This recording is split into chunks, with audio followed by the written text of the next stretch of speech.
Hello students, आज की class में बेटा फ्लूइड्स की क्लास में जो लास्ट क्लास में जो हमने डिस्कशन किया था किसका, एक्सेलरेटिंग कंटेनर्स का, उसी डिस्कशन को आगे कर रहे हैं, उसी पे और आगे की जो वेरियस केसेस हैं उनका डिस्कशन करते हैं। बेटा लास्ट क्लास में हमने जो डिस्कशन किया था एक तो पास्कल लॉ का किया था ना, और एक डिस्कशन हमने किया था किसका, जो लिक्विड जो था वो या तो ऊपर की तरफ ए से एक्सेलरेट कर रहा था और या फिर वो नीचे ए की तरफ से एक्सेलरेट कर रहा था। अब और वहाँ पे फिर हमने एक जी इफेक्टिव का भी कॉन्सेप्ट देखा कि जी प्लस ए और जी माइनस ए वाला कॉन्सेप्ट था। अब सोचो कि ये जो लिक्विड है बेटा, अब इस बार इसको कुछ अलग तरीके से एक्सेलरेट करवा रहे हैं। देखो जरा ध्यान से, केस थर्ड, लेट अस सी। केस थर्ड को बेटा मैं कई तरीकों से करता हूँ, आप लोग भी मतलब वेरियस वेज से आप कर सकते हो। देखो बेटा, अभी तक बेटा जो मैं वेरिएशन जो एक्सेलरेशन दे रहा था कंटेनर को, वह जो वेरिएशन कंटेनर को दी जा रही थी वह या तो वर्टिकली अपवर्ड थी या वर्टिकली डाउनवर्ड था। अब इस बार क्या करते हैं, हॉरिजॉन्टल डायरेक्शन में एक्सेलरेट करवाते हैं इसको। ये लिक्विड मान लो बेटा, इसको आपने ए एक्सेलरेशन दे दिया हॉरिजॉन्टल। जब आप ए एक्सेलरेशन इसको हॉरिजॉन्टल दोगे तो इस लिक्विड में क्या फर्क पड़ेगा ये समझते हैं जरा पहले। अब भाई पहले बात तो ये देखो कि जब आपने इसको कोई एक्सेलरेशन नहीं दी थी बेटा, उस केस में ये जो shape of the free surface था ये बहुत इंपॉर्टेंट है। जो shape of the free surface था ये ऐसे ही क्यों था, ये जरा समझने की कोशिश करो भाई। अगर मैं इस पे बेटा एफबीडी बनाऊं हर जगह पे, तो mg हर जगह से इसी तरह का एफबीडी बन रहा है। यानी कि बेटा क्या होना चाहिए कि जो जी इफेक्टिव है that must be perpendicular to the free surface. ये बात हमेशा ध्यान रहनी चाहिए कि क्या g effective must be perpendicular to the free surface.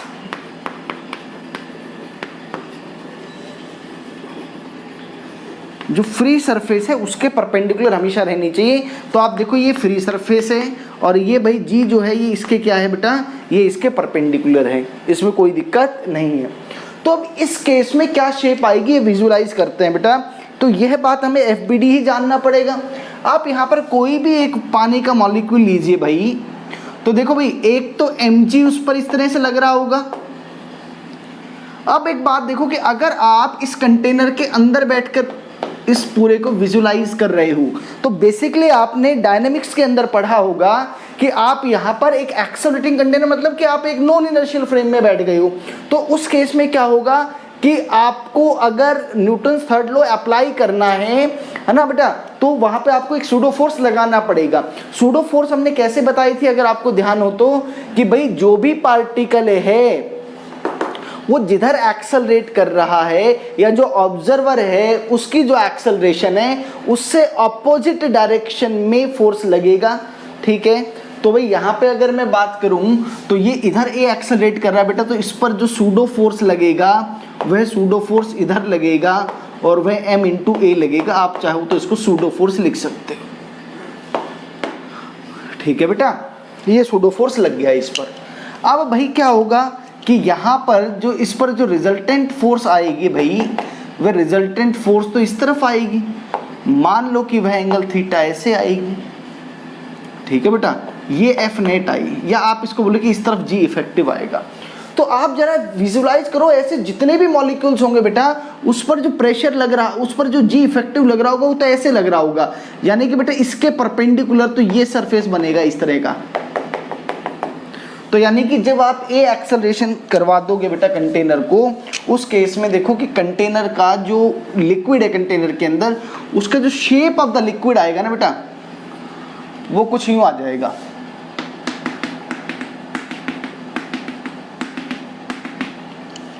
कारण क्या है कि हर पॉइंट पे आप देखो, हर पॉइंट पर बेटा यही अभी हमने निकाला था कि जो जी इफेक्टिव है वो इस तरफ से रहेगा और फ्री सरफेस उसके परपेंडिकुलर होगा। तो एक सवाल तो ये बात सबको समझ में आ जानी चाहिए, एक सवाल का जवाब तो मिल गया आपको कि भाई जो shape of the free surface है, that shape of the free surface something like this, और ऐसा वो इसलिए हो रहा है क्योंकि जो बेटा जो जी इफेक्टिव है वो फ्री सरफेस के परपेंडिकुलर होना चाहिए। चलो, तो अब दूसरी बात ये है कि भाई ये जो एंगल जो ये बनाएगा है ना, एक और डायग्राम बना लेते हैं बेटा, कोई बात नहीं, ये लो इस तरीके से बेटा, ये एंगल थीटा कितना होगा। मान लेते हैं कि बेटा ये हाइट h है और ये लेंथ आपकी ये l है। ये थीटा एंगल निकालने के बेटा बहुत अलग अलग तरीके होंगे, सब तरीके डिस्कस करेंगे, सब कॉन्सेप्ट डिस्कस करेंगे। जरा समझते हैं इसको। देखो भाई यहाँ पे इस वाले ट्राइंगल में अगर मैं बात करूं तो एक ये एंगल बताना है। तो बेटा एक तरीका तो क्या है, बड़ा सिंपल सा है, यहीं से देख लो इस वाले ट्राइंगल से ही कि भाई टेन थीटा बराबर, वेक्टर्स में हमने जो पढ़ा था वही बता रहा हूँ बेटा, tan theta is equal to बेटा याद देखो ये क्या आएगा, m a upon m g, m a upon m g. तो बेटा टेन थीटा की वैल्यू, एक वैल्यू तो ये आ गई ए बाय जी, और theta is equal to tan inverse a by g. एक तरीका, this is your method number 1। पहले मेथड से मैंने एंगल निकाल दिया। अलग अलग तरीके से अलग अलग टेक्निक सीखते हैं, जरा ध्यान से देखो। एक मैं बेटा इसको एफबीडी से समझता हूँ, जरा एक और एफबीडी बना लेते हैं। देखो मान लो कि यहाँ पे ये कोई लिक्विड मॉलिक्यूल है ना बेटा। एक बात तो ये कि बेटा अगर कोई अंदर से इसको देख रहा है तो उसको ये जो लिक्विड मॉलिक्यूल होगा, ये लिक्विड मॉलिक्यूल रेस्ट पे ही दिखेगा। एक बात और ध्यान रखना कि अगर आप इसको एक्सेलरेट करवाओगे बेटा तो आपको ये लिक्विड एग्जैक्टली इसी शेप में दिखाई देगा, ये लिक्विड आपको हिलता डुलता दिखाई नहीं देगा, एग्जैक्टली इसी शेप में मूव करता रहेगा। माने आपको लगेगा कि किसी ने पानी डाल के ऐसे इसको फेविकॉल से चिपका दिया है, समथिंग लाइक दिस। चलो आप इसको ऐसे एक्सेलरेट करवा रहे हो, मैं जरा एफबीडी बना देता हूँ भाई इसकी। देखो भाई एक तो ये mg लग रहा होगा, एक यहाँ से बेटा नॉर्मल रिएक्शन लग रही होगी, और एक आप बात देखो कि बेटा इस तरफ क्या लग रहा होगा, एक इस तरफ एक सूडो फोर्स ma लग रहा होगा।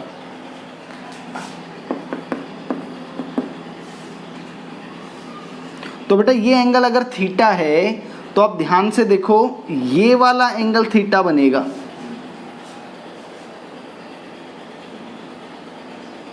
ठीक है बेटा। तो भाई इस नॉर्मल को मैं ऐसे कर देता हूं, ये n साइन थीटा, और बेटा ये क्या हो गया, यह n cos थीटा हो गया। ये m में बेटा सूडो फोर्स को क्या आप यहां पर बैठ करके देख रहे हो तो ऐसे फोर्स लगेगा। तो भाई अब यहां से इक्वेशन देखो, मैं दूसरे मेथड से डिराइव कर रहा हूं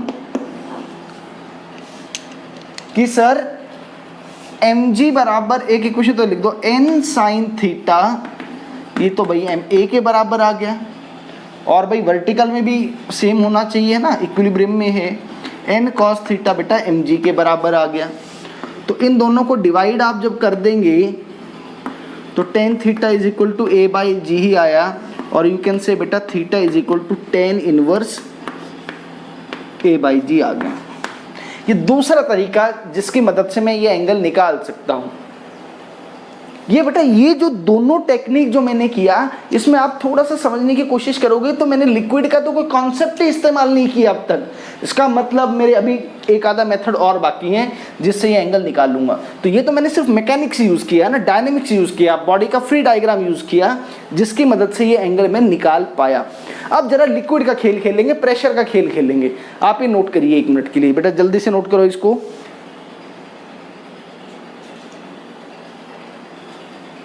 देखो बेटा अब प्रेशर का खेल देख लेते हैं।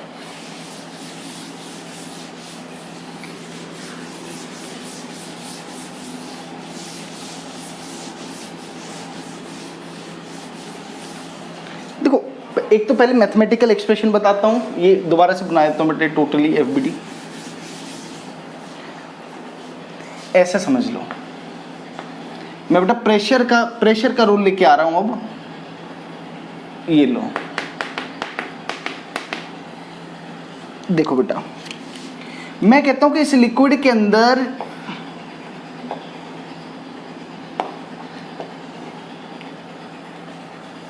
ये अब सिलिंड्रिकल एक कंटेनर मान लीजिएगा, जिसको आप क्या करवा रहे हो, ए से एक्सेलरेट करवा रहे हो, और इसकी लेंथ बेटा एल है। इसकी लेंथ क्या है, एल, और area of cross section A मान लो, आप ए मान लो। मैं कहता हूं इस पॉइंट पर प्रेशर P1 और इस पॉइंट पर प्रेशर P2 मान लो, ठीक है। अब बेटा इस सिलेंडर को मैं जरा यहां बाहर निकालता हूं, इसको जूम करता हूं। जब आप जूम करोगे इसको तो आपको कुछ ऐसा दिखाई देगा। ये सिलेंडर एक इस तरफ से बेटा एक फोर्स लग रहा होगा, pressure force, that will be equal to P1A, और इस तरफ से बेटा एक हॉरिजॉन्टल में एक फोर्स लग रहा होगा P2A, इसका लेंथ L, और बेटा इसका मास में m मान लेता हूं, और इस तरफ बेटा जी इसका एक्सेलरेशन a है। अब यहां से हम इक्वेशन लिखते हैं, जरा देखो इक्वेशन कैसे लिखूं भाई। नेट एक्सेलरेशन तो इस तरफ है, P1A माइनस P2A बराबर m इंटू a। ये बात देखो, बहुत सिंपल शब्दों में ये बात लिख दी, ये FBD से लिखा मैंने। तो भाई यहां से कैसे लिख दो, P1 minus P2 is equal to बेटा, अच्छा इंटू ए भी तो है। मास कैसे लिखोगे, डेंसिटी इंटू वॉल्यूम, तो density A into l into a. तो भाई इस A से ये A कैंसिल आउट हो गया। तो अब प्रेशर का खेल खेलना शुरू कर दिया अब हमने। देखो बेटा P1 माइनस P2, बहुत अच्छी अच्छी बातें बताएंगे आज, is equal to rho L a, और you can say P1 is equal to P2 plus rho L a. माने कि P1 पॉइंट जो है वो हायर प्रेशर पर है, pressure at point P at 1 is higher with respect to point P2, ठीक है। इस पॉइंट के रिस्पेक्ट में बेटा यहाँ पर जो प्रेशर रहेगा वह ज्यादा रहेगा। ये बात समझ में आ गया। यानी कि एक बात समझ में आ रही है कि सर जो अब तक बातें कर रहे थे, क्या बात कर रहा था मैं कि सर हॉरिजॉन्टल लेवल पे प्रेशर क्या रहता है, सेम रहता है, वो बात यहाँ पर वैलिड नहीं है, because it is an accelerating fluid. ये एक्सेलरेटेड कंटेनर के अंदर है। एक बात तो ये समझ में आ जानी चाहिए, यहाँ पर हॉरिजॉन्टल लेवल पर प्रेशर सेम नहीं है। तो सर ऐसा कौन सा लेवल होगा, क्या प्रेशर सेम हो सकता है दो पॉइंट्स पे? बिल्कुल बेटा जी, दो प्रेशर पे पॉइंट किन्हीं भी एक पूरी एक लाइन होगी जिसको मैं क्या बोलूंगा, इक्वी प्रेशर लाइन, उस पर प्रेशर सेम मिलेगा। जरा आप इस पूरी लाइन पर देखें ना भाई, क्या इन सारे के सारे पॉइंट्स पर ही P है? यानी कि बेटा ये वाली जो लाइन है, ये जो लाइन मैं बना रहा हूं, this line is known as equipressure line. Equipressure line, equipressure line का मतलब क्या हुआ, इस पूरी की पूरी लाइन पर प्रेशर सेम रहेगा। तो भाई अगर कोई आपको यहां पे कहे कि सर इसके लिए इक्वी प्रेशर लाइन कैसे बनाएंगे, अभी बता रहा हूं, एक सेकंड। देखो भाई यहां पे इक्वी प्रेशर लाइन किस तरह की बनेगी, मैं जरा इक्वी प्रेशर सरफेस बना देता हूं और इक्वी प्रेशर लाइंस। फिर बेटा ये फॉर्मूला बहुत इंपॉर्टेंट है, इस फॉर्मूले पे भी वापस आ रहा हूं। इक्वी प्रेशर लाइंस देखो बना रहा हूं।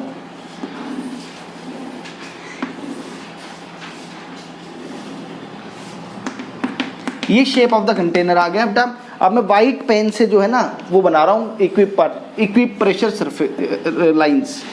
ये देखो, ये ये ये ये ये ये इस तरीके से ये इक्वी प्रेशर सर्फ लाइंस है बेटा। इसका मतलब इस पूरी लाइन पर प्रेशर सेम, इस पूरी लाइन पर प्रेशर सेम, पूरी लाइन पर प्रेशर सेम, पूरी लाइन पर प्रेशर सेम, पूरी लाइन पर पूरी लाइन पर प्रेशर सेम मिलने वाला है। अच्छा भाई अब एक बात और बताओ, अब एक बात ये भी है कि अगर मैं इस डायरेक्शन में जाता हूं, अगर मैं इस डायरेक्शन में जा रहा हूं तो प्रेशर इंक्रीजेस। वो आप यहां से देख लो भाई, इस पॉइंट के रिस्पेक्ट में इस पॉइंट पर प्रेशर ज्यादा है। इसका मतलब जब आप इस तरफ आ रहे होगे तो इस तरफ बेटा प्रेशर ज्यादा आएगा। ज्यादा प्रेशर लग रहा होगा, इस तरफ प्रेशर ज्यादा होगा। तो बेटा यहां पे एक बात, बहुत इंपॉर्टेंट बात बता दूं आपको कि ये जो पॉइंट होगा, ये वाला पॉइंट बेटा, बिल्कुल ये पॉइंट कैसा पॉइंट होगा बेटा, इस पॉइंट पर मैक्सिमम प्रेशर होगा, इस पॉइंट पर मैक्सिमम प्रेशर होगा। इस पे और दोबारा से आएंगे, बट अभी के लिए इतना डिस्कशन ही बहुत है बेटा। तो ये पता होना चाहिए कि जो इक्वी प्रेशर लाइंस बनेंगी वो इस तरह की बनेंगी, प्रेशर ऐसे इंक्रीज होगा। और भाई वर्टिकल अगर कोई दो पॉइंट सेम हॉरिजॉन्टल लेवल पर L दूरी से सेपरेटेड हैं तो बेटा उनके बीच का जो रिलेशन है वो ये रहेगा, P1 बराबर P2 प्लस रो LA। और आप कह सकते हो कि भाई जो प्रेशर डिफरेंस रहेगा वो रो LA के बराबर रहेगा। वो किसके बराबर रहेगा? वो रो LA के बराबर रहेगा।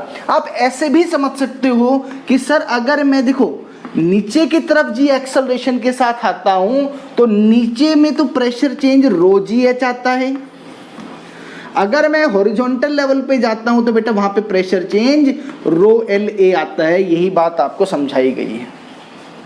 बोलो क्लियर है क्या भाई? आपकी यहाँ पे ए भाई सूडो इस तरफ लगेगी ना, तो आप इस तरफ आते जाओगे तो प्रेशर बढ़ता रहेगा, इस तरफ रो एल ए और इस तरफ रो जी एच। तो एक्चुअल में इन दोनों का ही तो रिजल्टेंट प्रेशर आ रहा होगा।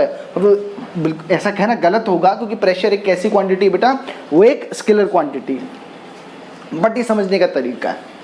तो चलो, यानी कि मुझे ये बात समझ में आ गई है कि अगर लिक्विड एक्सेलरेट कर रहा है तो दो पॉइंट जो कि सेम हॉरिजॉन्टल लेवल पे चाहे सेम ही लिक्विड में हो बेटा, उन पर प्रेशर इक्वेट नहीं किया जा सकता।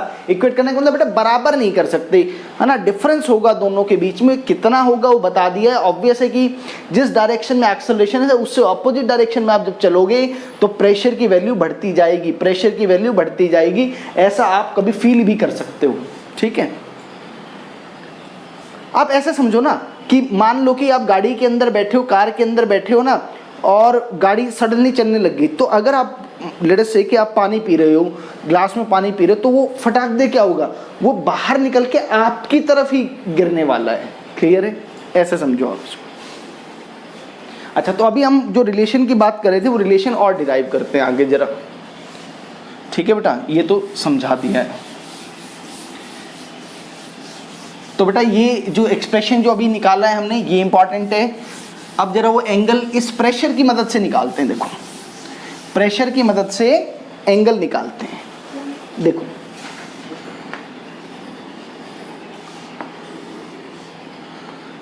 प्रेशर का खेल खेलना आना चाहिए। प्रेशर का खेल खेलना आ जाएगा तो बात बन जाएगी बेटा। मान लो ये थीटा एंगल है, ए से आप एक्सेलरेट करवा रहे थे। मान लेते हैं भाई ये हाइट h है और ये लेंथ L है, ये पॉइंट A है और ये पॉइंट B है। ध्यान से देखना बेटा, ध्यान से। भाई एक बात बताओ, मैं वर्टिकल लेवल, वर्टिकली डाउनवर्ड आ रहा हूं, तो अगर मुझसे कोई पूछे कि भाई B पॉइंट के ऊपर प्रेशर क्या है, तो आप B पॉइंट के ऊपर प्रेशर कैसे लिखोगे भाई? B पॉइंट के ऊपर प्रेशर कैसे लिखोगे कि सर P0 प्लस रो जी एच। कोई दिक्कत नहीं है मुझे।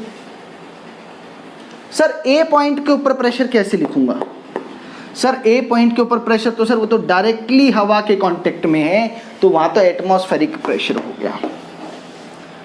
अच्छा, अभी एक रिजल्ट आपने ध्यान किया था बेटा, अगर आप बी से ए की तरफ जाओगे तो प्रेशर घट रहा होगा। यानी कि बेटा अगर आप ऐसे लिखोगे P B minus P A, it must be equal to rho L into बेटा उसकी एक्सेलरेशन ए, यह होगा। पी बी की जगह ये वैल्यू सब्स्टिट्यूट कर दो, पी नॉट प्लस रो जी एच। देखो अब मैं पूरा का पूरा प्रेशर के हिसाब से खेल रहा हूं। Minus P naught is equal to rho L A. ये पी नॉट से पी नॉट कैंसिल आउट हो गया। And now what you are getting कि रो जी एच ये इक्वल है बेटा रो एल ए के। तो यहां से आप क्या, जी रो से रो कैंसिल आउट हो गया भाई। h by l is equal to a by g. इस वाले ट्राइंगल में आप देखिए कि h बाई एल तो क्या चीज है, ये टेंजेंट थीटा है बेटा।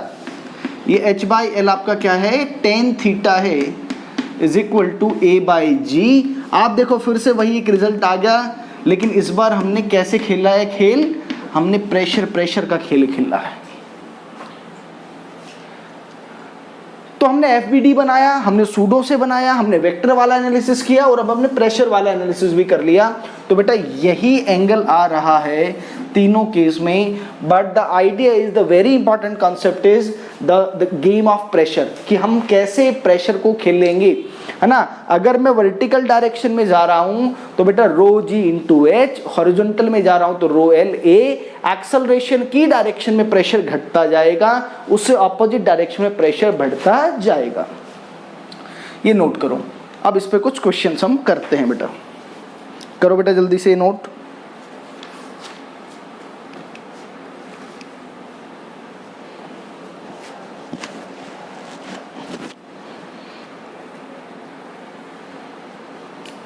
ठीक है, चलो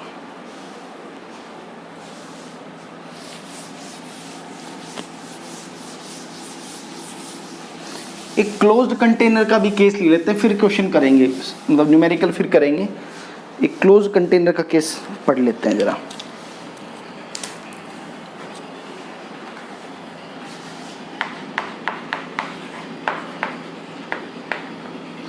क्लोज्ड कंटेनर फुली फिल्ड है, closed container and fully filled container. देखो भाई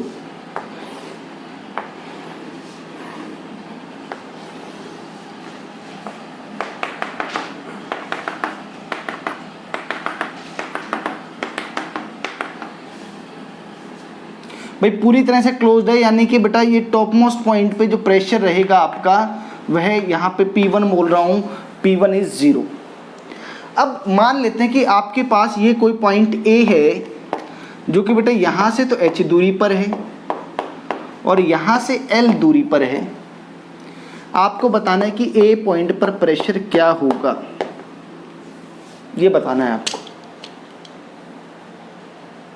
देखो भाई अब कैसे करें, इसको करने का तरीका समझो। भाई यहाँ पे तो प्रेशर कितना है भाई, यहाँ पे तो प्रेशर भाई सेम हॉरिजॉन्टल लेवल है ना, यहाँ पे तो यहाँ सब पॉइंट पे प्रेशर 0, इस पॉइंट पर प्रेशर 0। जब आप वर्टिकल डाउनवर्ड डायरेक्शन में आओगे तो वर्टिकल डाउनवर्ड डायरेक्शन में बेटा प्रेशर चेंज कितना आएगा, देखो रो जी इंटू एच, यानी कि बेटा इस पॉइंट पर, मैं इस पॉइंट को बेटा नाम B लिख देता हूं, तो B पॉइंट पर, एक सेकंड रुक जाओ, B पॉइंट पर प्रेशर मैंने लिख दिया रो जी एच। लेकिन अब आप देखो कि मैं B से A पर जाऊंगा, B और A सेम हॉरिजॉन्टल लेवल पे है, तो अगर आप B से A पर जाओगे तो इस बार प्रेशर सेम नहीं रहेगा, क्योंकि बेटा ये एक्सेलरेट करवा रहे हैं हम इसको, वो केस कर एक्सेलरेशन वाला केस करवा रहे हैं। तो अगर आप इसको एक्सेलरेट करवा रहे हो ना, फिर तो वैसे तो कोई क्वेश्चन में दम ही नहीं बचा था, और तो ए और बी पे क्या रहेगा, सेम प्रेशर ही रहेगा। तो ए और बी पे प्रेशर कहाँ ज्यादा रहेगा बेटा, बोलो बोलो, ए और बी पे प्रेशर कहाँ ज्यादा रहेगा, ए पर प्रेशर ज्यादा रहेगा। तो बेटा ये बात बिल्कुल लिखी जा सकती है, p a minus p b it must be equal to बेटा क्या, रो एल ए। तो pressure at a is equal to rho L a plus pressure at b rho L a, और बेटा बी पर प्रेशर है rho ji h. This is the answer to this question. A point पर ऐसे pressure calculate किया जाएगा। देखो बेटा कितना कैसे हम बहुत आराम से प्रेशर के साथ खेलते हुए है ना। अगर ये कॉन्सेप्ट हमें ध्यान है कि भाई वर्टिकल में रो जी एच का खेल करना है और हॉरिजॉन्टल में रो एल ए का खेल करना है, ठीक है, तो आप बड़े आराम से किसी भी पॉइंट का प्रेशर निकाल सकते हो, ठीक है भाई। अच्छा, तो एक बात तो बेटा मैं बता ही दी कि इस पॉइंट पर प्रेशर क्या रहेगा, मिनिमम रहेगा, अभी बताया था। और इस पॉइंट पर बेटा आपका प्रेशर क्या रहेगा, इस पॉइंट पर प्रेशर मैक्सिमम रहेगा।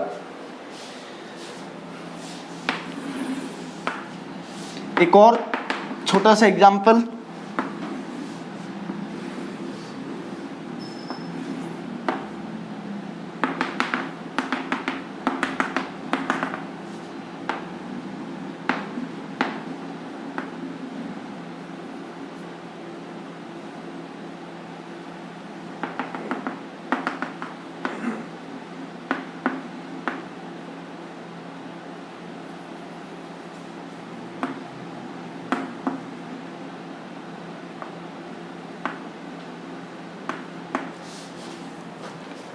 ये एक्सेलरेट करवा रहे हैं ए से, और तीनों पॉइंट्स पर आपसे प्रेशर पूछा गया है, मतलब प्रेशर का कंपैरिजन पूछा गया है।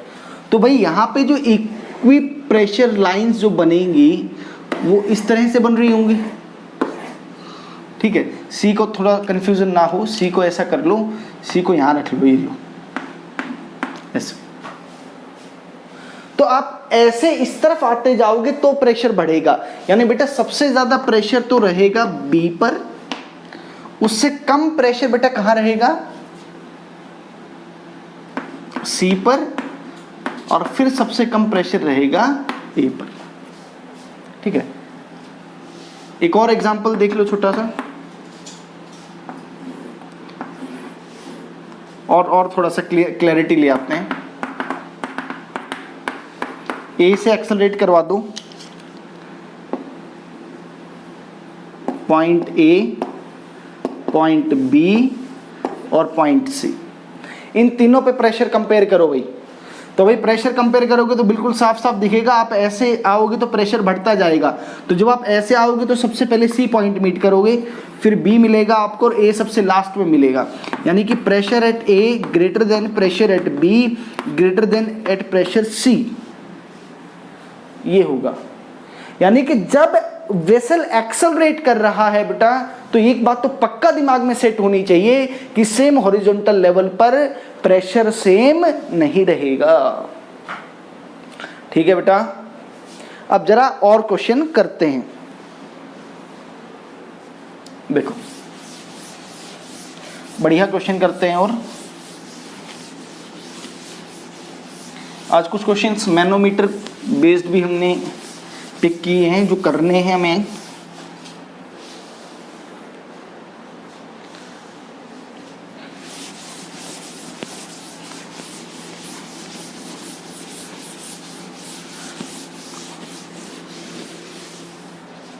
चलो देखो,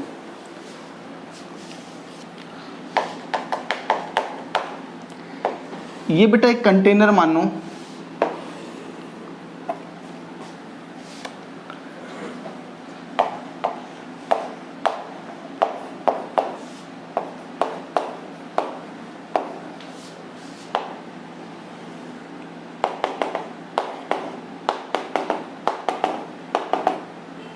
ये मान लो 4 मीटर तक भरा हुआ है,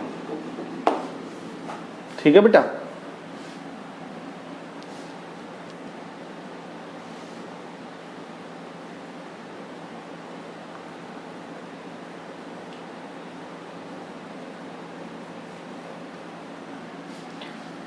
ये क्वेश्चन है।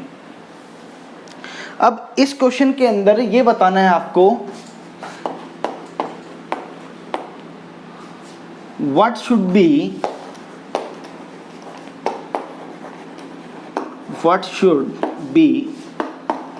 the maximum value of horizontal acceleration which is equal to A, so that water or liquid does not spill out। Spill out का मतलब ये होगा बेटा इससे पानी बाहर नहीं आना चाहिए, तो इसकी मैक्सिमम हॉरिजॉन्टल एक्सेलरेशन क्या हो सकता है। देखो भाई क्या बात होगी कि जैसे जैसे आप भाई इसको एक्सेलरेशन प्रोवाइड करेंगे, ये जो लिक्विड है ये ऐसे ऊपर की तरफ उठना शुरू हो जाएगा। जब ये लिक्विड ऊपर की तरफ उठना शुरू हो जाएगा तो लास्ट जो कंडीशन बन सकती है वो कुछ इस तरह से बनेगी, ये कि बस पानी इस लेवल पे पहुंच जाए। लेकिन आपको ये बात ध्यान रखनी है कि भाई पानी जब इस लेवल पे जा रहा होगा तो इधर से पानी का लेवल ये नहीं रहेगा, यहां से भी पानी का लेवल क्या होगा, नीचे की तरफ आता रहेगा। तो भाई ये बात देखो कि ये तो 2 मीटर है, क्योंकि टोटल 6 था, ये 4 है। तो जितना लेवल ऑफ लिक्विड इधर ऊपर जाएगा बेटा उतना ही तो इधर से नीचे आएगा। यानी कि इस तरफ बेटा क्या होगा, जो ये इतना जो पार्ट है लिक्विड का है ना, कंजर्वेशन ऑफ वॉल्यूम की अगर मैं मदद से बात करूं तो भाई जितना लिक्विड इधर से कम हुआ उतना ही उधर राइज कर गया। ठीक है जी। तो बस अब मुझे क्या करना है, अच्छा भाई 2 नीचे आया ना, तो अब ये जो लेंथ है, ये लेंथ 2 मीटर बच गई है और यह एंगल थीटा मान लो। तो भाई ये 2 है तो ये भी 2 है, तो भाई ये लेंथ 4 बच गई और ये लेंथ 4 बच गई। तो एक बात तो ये समझ में आ गई कि sir tangent theta is equal to 4/4 which is equal to 1। और बेटा अभी तो हमने रिजल्ट एक डिराइव किया था कि भाई टेंजेंट थीटा की वैल्यू किसके बराबर होती है, वह a/g के बराबर होती है। टेंजेंट थीटा की वैल्यू 1 a/g, तो बेटा a की जो मैक्सिमम वैल्यू है that should be equal to 10 metre per second square. देखो कैसे हमने बड़ी आसानी से ज्योमेट्री की मदद से थोड़ा सा लॉजिकली सवाल को करते हुए क्या किया, इसका आंसर हमने निकाल दिया है। एक और क्वेश्चन आप लोग ट्राई करें बेटा, एक क्वेश्चन और ट्राई कर लेते हैं।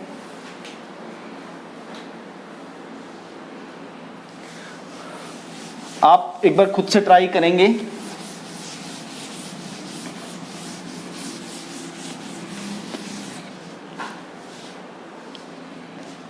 ये देखो,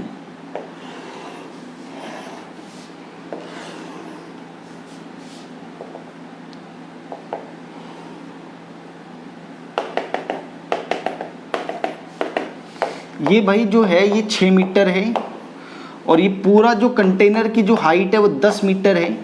सेम वही सवाल है, फाइंड ए मैक्स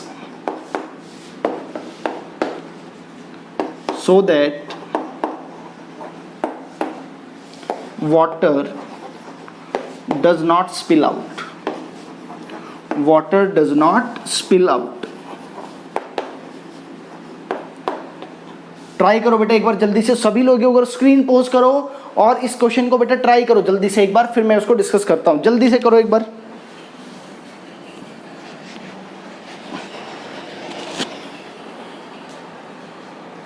तो होपफुली सभी ने कर ही लिया होगा क्योंकि बिल्कुल सिमिलर पैटर्न के ऊपर सवाल था बेटा ये। देखो जरा इसको ध्यान से, देखो क्या होगा कि भाई इधर 6 मीटर था तो ये लिक्विड लेवल कुछ ऐसे जाएगा भाई, यानी कि इस तरफ बेटा ये 4 मीटर राइज करेगा। अगर यह इस तरफ 4 मीटर राइज करेगा तो इधर से 4 मीटर नीचे आएगा, तो ये हट गया बेटा, यानी कि ये लेंथ कुछ 4 मीटर होगी और टोटल ये 6 थी, तो ये जो बची हुई लेंथ है ये 2 मीटर होगी और यह एंगल थीटा होगा। अच्छा बेटा क्वेश्चन में ये भी दे रखी होगी, ये वाली लेंथ मान लो कि 4 मीटर ही दे रखी है आपको।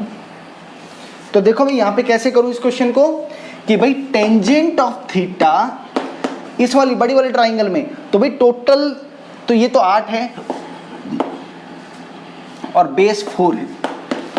टेन थीटा तो 2 हो गया बेटा, और ये टेन थीटा ही a/g के बराबर होता है। तो a is equal to 2g which means 20 metre per second square, यानी कि जो हॉरिजॉन्टल में जो मैक्सिमम एक्सेलरेशन दी जा सकती है वह 20 मीटर पर सेकेंड स्क्वायर होगी।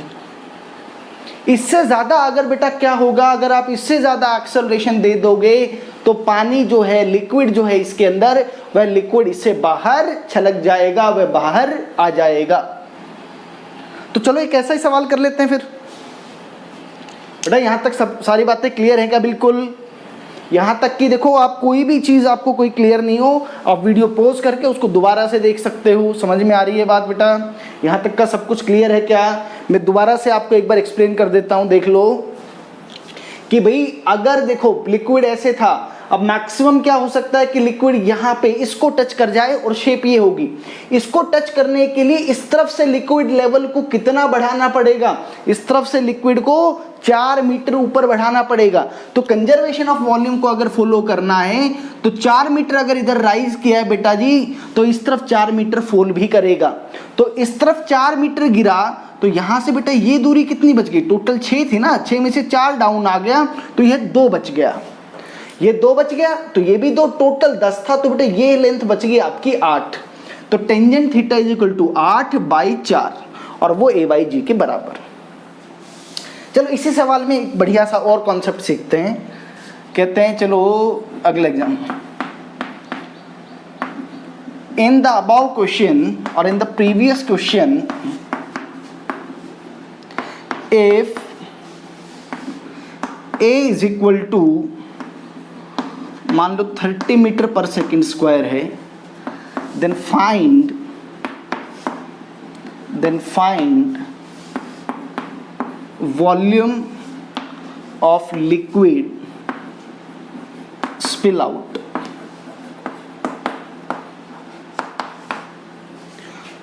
इस बार आपको उसकी विड्थ भी चाहिए होगी। विड्थ ऑफ कंटेनर मान लो आप वो विड्थ ऑफ कंटेनर 1 मीटर है।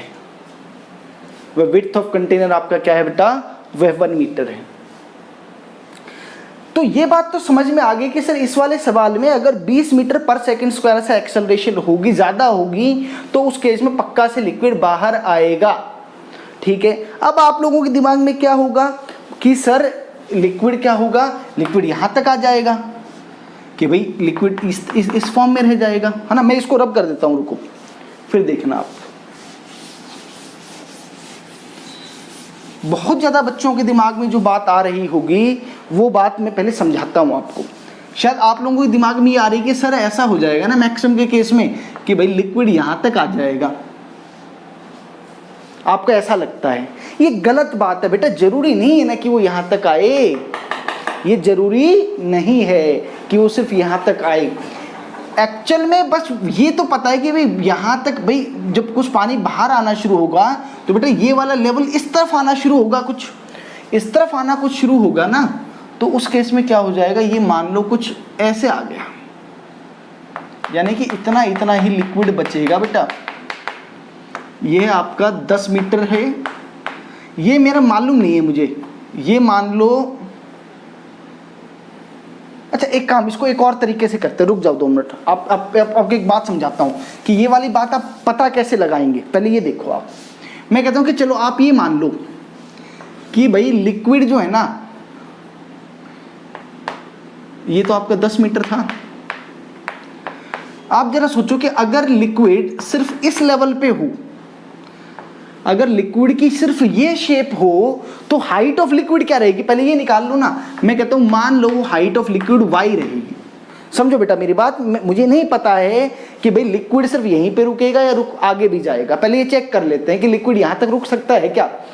तो भाई मैं ये चेक करूं कि अगर पानी सिर्फ इतने लेवल इतने इस कंडीशन में रहता है, तो इस कंडीशन में रहने के लिए इस कंटेनर की हाइट कितनी चाहिए। अगर वह हाइट 10 या 10 से कम है तो इसका मतलब इसी कंडीशन में रह सकता है, और अगर उसकी हाइट 10 से ज्यादा आता है तो इसका मतलब ये और इस तरफ आएगा।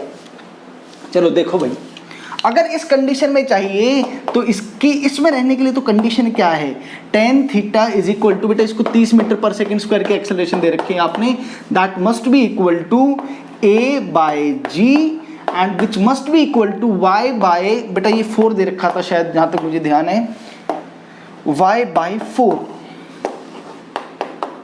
y is equal to 12 metre. अगर आपको इस कंडीशन में रखना है 30 मीटर प्रति सेकंड स्क्वायर की रफ्तार से, तो उस केस में बेटा आपको वर्टिकल हाइट कंटेनर की 12 मीटर चाहिए होगी, लेकिन कंटेनर की 12 मीटर हाइट अवेलेबल नहीं है। तो यानी कि बेटा अब जो एक्स्ट्रा जो लिक्विड बच गया वो बाहर जाएगा, वह बाहर जाएगा तो ये जो था अब यहां से इस तरफ कहीं शिफ्ट होगा। तो मैं कहता हूं कि भाई जो न्यू लेवल है, अब कंडीशन ऐसे मान लो कि भाई वो 10 मीटर से ऊपर तो जा ही नहीं सकता ना, तो बाहर गया होगा सारा पानी, तो ये अब इसमें रहा होगा, ऐसे रहा होगा। अब ऐसे समझो इसको, और मैं कहता हूं वो ये x मान लो और ये टेंजेंट थीटा मान लो। अब सवाल हो गया बेटा, यहां से फिर से आप क्या यूज करोगे कि भाई tangent theta is equal to 30/10, और बेटा वो किसके इक्वल होगा, वह 10/x। तो x इज इक्वल टू बेटा आ गया 10/3 मीटर, यानी कि यहां से ये जो रहेगी वो 10/3 मीटर रहेगी दूरी। अब 10/3 रहेगी, आपको तो सिर्फ क्या बताना है बेटा, आपको तो बताना है कि कितना लिक्विड जो है बाहर चला गया। तो भाई जो जितना पहले वॉल्यूम था उसमें से अब क्या कर दो, जो वॉल्यूम बचा हुआ है वो घटा दो, है ना, वॉल्यूम स्पिल आउट। तो बेटा ये एक रेक्टेंगुलर ग्लास था इनिशियली, अगर मैं बात करूं तो इनिशियली कुछ ऐसा था ना, ध्यान से देखोगे आप, ये कितना फील्ड था, शायद 6 मीटर ये फील्ड था बेटा, ये इधर 4 मीटर था और इसकी विड्थ 2 मीटर दे रखी थी, ऐसा था। तो इसकी जो टोटल इनिशियल वॉल्यूम रही होगी वो तो बेटा वॉल्यूम ऑफ क्यूबॉइड 6 × 4 × 2 माइनस, अब बेटा सिर्फ ये वाली जो वॉल्यूम है ये बची हुई है आपके पास, तो ये वाली का कैसे निकालोगे भाई, base area half of base that is x आपका 10/3 इंटू बेटा ये 10 और इसकी जो विड्थ है वो है 2, तो 6 चौक 24, नहीं विड्थ बेटा आपको कितनी दे रखी है, 1 दे रखी है क्वेश्चन में, विड्थ इज 1, तो बेटा यहाँ पे भी 1 ही आएगी विड्थ, तो दिस इज 24 माइनस ये बेटा 2 5 10, तो 50/3 मीटर क्यूब, ये जो भी आएगा सॉल्व कर लेंगे इसको। कॉन्सेप्ट ये था कि भाई लिक्विड बाहर जो गया वो कैसे निकाला जाए, उसको समझा दिया गया है कि कैसे इसको आसान टेक्निक के साथ इस क्वेश्चन को डील किया जाएगा, इस तरह की प्रॉब्लम को किया जाएगा। नोट करो बेटा,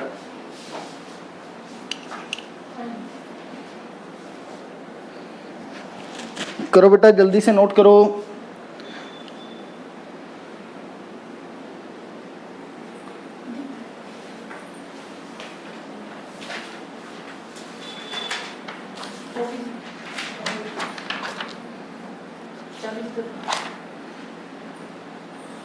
चलो बेटा अब कुछ मैनोमीटर बेस्ड क्वेश्चन मैं कर रहा हूं।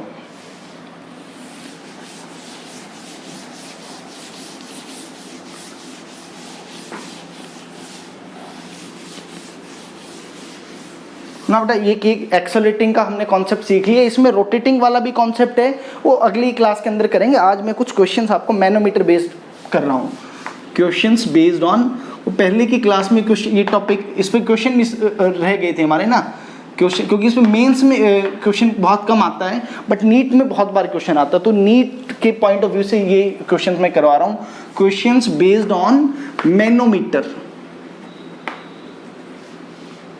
तो बेटा एक जो मैनोमीटर आज मैं डिस्कस करूंगा, एक तो होगा यूट्यूब मैनोमीटर और एक जो होगा that will B differential manometer. तो यूट्यूब में क्वेश्चन के साथ डिस्कशन करता हूं, कॉन्सेप्ट कुछ नया नहीं है, कॉन्सेप्ट वही प्रेशर वाला खेल है ना, कॉन्सेप्ट में कोई दिक्कत नहीं है अपने साथ, ठीक है। चलो देखो, ये इस तरह का एक बल्ब होता है,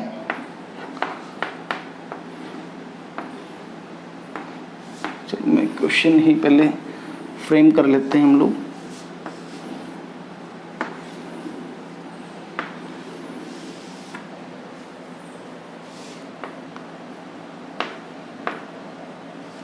ठीक है बेटा,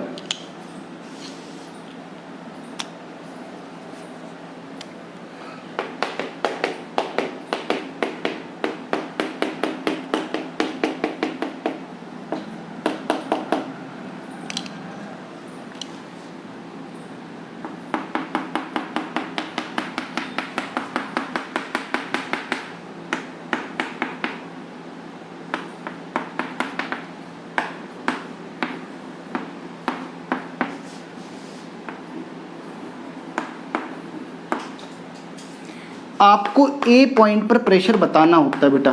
ये मान लो कि इसके अंदर जो भी लिक्विड है उसकी डेंसिटी ρ2 है और बेटा इसकी डेंसिटी ρ1 है। जनरली वाटर होता है बट चलो मैं इसको ρ1 लिख देता हूँ, ठीक है। आपको ए पॉइंट पे प्रेशर पूछा हुआ है, ए पॉइंट पे क्या है बेटा, प्रेशर पूछा हुआ है। एक बात तो ये कि भाई जो मैनोमीटर की जो वर्किंग है वो किस प्रिंसिपल पर बेस्ड है, वह किस प्रिंसिपल पर बेस्ड है। तो बेटा जो मैनोमीटर की जो प्रिंसिपल है, वो किसी भी टाइप का मैनोमीटर हो, उसकी जो प्रिंसिपल ऑफ वर्किंग है वो किसका है, इक्विलिब्रियम ऑफ वाटर लेवल। क्या कॉन्सेप्ट है बेटा उसका, principle of working is equilibrium of water level, कि भाई जब प्रेशर बराबर हो जाएंगे तो this liquid will attain an equilibrium. ठीक है बेटा, देखो किस तरीके, ये यूट्यूब है और ये मैनोमीटर है ना, तो this whole combination is known as U tube manometer. आपसे इस पॉइंट ए का प्रेशर पूछा गया है, वो देखो कैसे कैलकुलेट करते हैं भाई, ठीक है।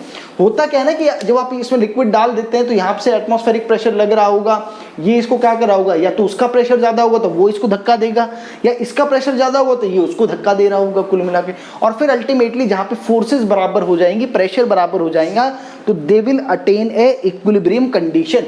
चलो, और ये इस पे बेटा ये सब रीडिंग लिखी होती है इसमें, ये जो यूट्यूब है ना इस पे हर जगह रीडिंग लगी होती है, तो ये हाइट हम वहाँ से मेजर कर सकते हैं बड़े आराम से। अब देखो क्वेश्चन कैसे करना शुरू करते हैं बेटा। ए पॉइंट पे मैंने प्रेशर मान लिया कि पी ए है, और ये देखो कोई एक्सेलरेटिंग कंडीशन कंटेनर नहीं है ये, तो सेम हॉरिजॉन्टल लेवल पे आप देखो ए से यहाँ तक आओगे तो कोई प्रेशर में चेंज नहीं आएगा। अब आप नीचे की तरफ आओगे तो भाई आप नीचे की तरफ आ रहे तो there is an increase in pressure, तो बेटा क्या लिख दिया जाए, प्लस रो जी एच वन। अच्छा, अब उससे पहले एक बात ये देखो कि मैं कहता हूँ भाई ये पॉइंट कुछ मान लो m और ये पॉइंट कुछ मान लो n, सेम हॉरिजॉन्टल लेवल पर सेम लिक्विड अगर है तो बेटा उन दोनों पॉइंट्स पर प्रेशर क्या रहता है, बराबर। तो यानी it must be equal to pressure at n। m point का प्रेशर और n पॉइंट का प्रेशर सेम रहने वाला है, तो बेटा ये बात तो बिल्कुल सही लिख दूं क्या मैं कि सर m पॉइंट का प्रेशर तो क्या आ गया, P A plus rho ji H one. बोलो क्लियर है क्या भाई, कैसे हुआ, मैं ए पॉइंट से चला, pressure at A, horizontal level पे चल रहा हूँ, हॉरिजॉन्टल लेवल पे लिक्विड स्टेशनरी है, कोई एक्सेलरेशन नहीं है, तो कोई चेंज ऑफ प्रेशर नहीं होगा, तो यहाँ पे भी प्रेशर पी ए, अब हाइट डेप्थ बढ़ रही है तो रो जी एच वन उसमें जुड़ जाएगा बराबर पी एम, तो पी एम बराबर P A plus rho ji H one. एक बात तो यह आ गई। चलो भाई, अब n पॉइंट का भी प्रेशर देख लो। मैं कहता हूं कि n पॉइंट पे यहां से चल लो भाई तुम। जब आप यहां से चलोगे तो भाई सबसे पहले तो आपको एटमॉस्फेरिक प्रेशर ही मिलेगा। अब आप नीचे की तरफ जा रहे हो बेटा, ये रो 2 था ना, ये मिस कर दिया हमने, ये रो 2 है। चलो भाई, अब आप यहां पे ऐसे नीचे की तरफ आओगे और इसका डेंसिटी रो 1 जी और हाइट h2 है भाई, ये लो। आपको कुछ नहीं करना, इन दोनों प्रेशर को इक्वेट करना है। Pressure at a plus rho 2 g H one, it must be equal to बेटा p naught plus rho 1 g h two. So pressure at a will be equal to p naught plus rho 1 g h two minus rho 2 g H one. So this is the value of pressure at 1। Idea ये नहीं है कि इसको आपको रटना नहीं है, ये कोई रटने की जरूरत नहीं है, कॉन्सेप्ट आपको सीखना है, प्रेशर का गेम सीखना है आपको कि आप जिस पॉइंट से चलना शुरू कर रहे हैं, डेप्थ बढ़ रही है तो पॉजिटिव कर दूं, घट रही है तो नेगेटिव कर दूं, सेम हॉरिजॉन्टल सेम लिक्विड पर प्रेशर सेम रहेगा, उनको इक्वेट कर दिया जाए। और क्वेश्चन करते हैं, जरा ये नोट करो जल्दी से नोट करो बेटा।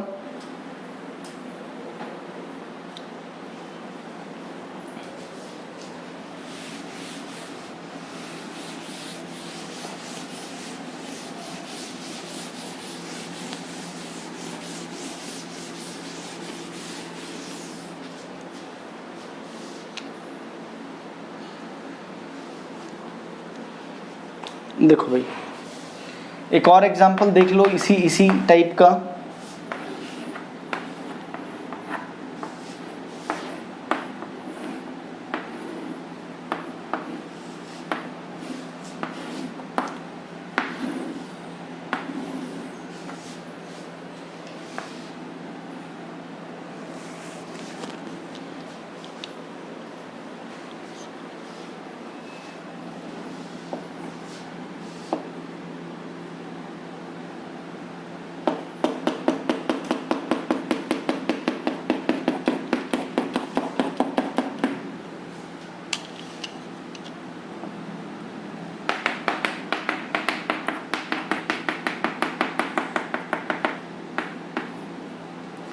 ये हाइट h1 मान लो बेटा कुछ, ये हाइट h2 मान लो,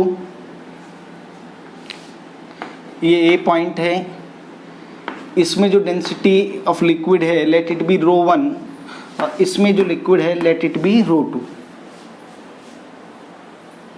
भाई आइडिया फिर से वही है कि ये जो लाइन है this is equi pressure line ना, तो मान लो ये पॉइंट M है और ये पॉइंट N है, तो M पॉइंट पर और N पॉइंट पर बेटा क्या होना चाहिए, प्रेशर सेम होना चाहिए, प्रेशर को हम इक्वेट कर देते हैं। ये तो फंडा है, pressure at P must be equal to pressure at N, और मुझे कैलकुलेट क्वेश्चन में जो करना है वो A पॉइंट पर प्रेशर कैलकुलेट करना है ना बेटा। तो देखो क्या कैसे करेंगे, यहाँ से चलना शुरू करता हूँ बेटा। PA सेम हॉरिजॉन्टल लेवल पे अगर हम चलें तो कोई प्रेशर चेंज नहीं आया, यहाँ तक आओ देखो बेटा, प्लस डेंसिटी ρ1 GH1, अब आप अभी भी डेप्थ बढ़ती जा रही है, प्लस ρ2 GH2, और बेटा ये बराबर हो गया आपका प्रेशर एट पॉइंट M के। लेकिन प्रेशर एट पॉइंट M वो बराबर है प्रेशर एट पॉइंट N के, तो भाई प्रेशर एट पॉइंट N जो है वो तो एटमॉस्फेरिक प्रेशर है भाई, यहाँ तो डायरेक्ट एटमॉस्फेरिक प्रेशर है ना बेटा, तो यहाँ से भी आप क्या लिख देंगे, PA प्लस ρ1 GH1 प्लस बेटा ρ2 GH2 is equal to P0। देखो यही आ रहा है। तो भाई आपसे A पॉइंट पे प्रेशर पूछा गया था, तो it will be equal to P0 minus ρ1 GH1 minus ρ2 GH2। फिर से बोल रहा हूं कि आपको ये इक्वेशंस, ये फॉर्मूले रटने की आवश्यकता नहीं है, आपको बेटा कॉन्सेप्ट पता होना चाहिए कि हम कैसे वहां तक पहुंचे हैं। नोट करो बेटा इसको जल्दी से।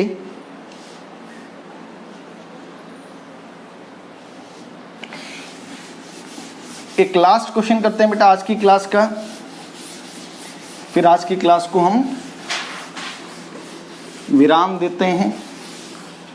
हाँ, काफ़ी लंबी क्लास होगी आज मुझे लगता है अपनी। देखो इस बार जो एक क्वेश्चन है वो है बेटा डिफरेंशियल मैनोमीटर। डिफरेंशियल मैनोमीटर, देखो जो नॉर्मल जो मैनोमीटर है उसमें हम क्या कर सकते थे, सिर्फ एक ही पॉइंट पे प्रेशर या है ना एक जगह ही प्रेशर डिफरेंस निकाल सकते थे। लेकिन डिफरेंशियल मैनोमीटर में हम क्या कर सकते हैं कि मल्टीपल पॉइंट्स का एक ही इक्विपमेंट के साथ क्या कर सकते हैं, प्रेशर डिफरेंस निकाल सकते हैं। इसका जो सेटअप है वो कुछ इस तरह का होगा भाई।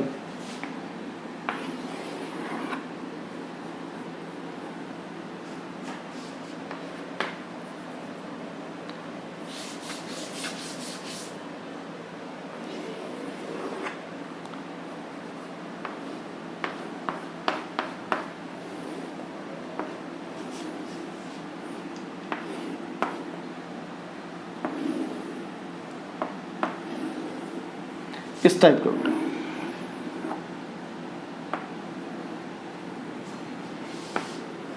ये पॉइंट A, ये पॉइंट B,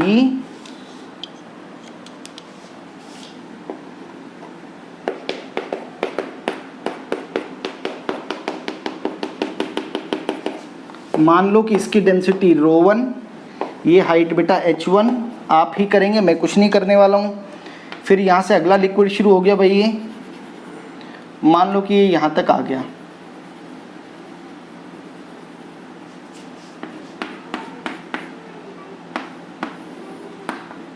ये हाइट h2 बेटा, और ये अलग लिक्विड है इसमें,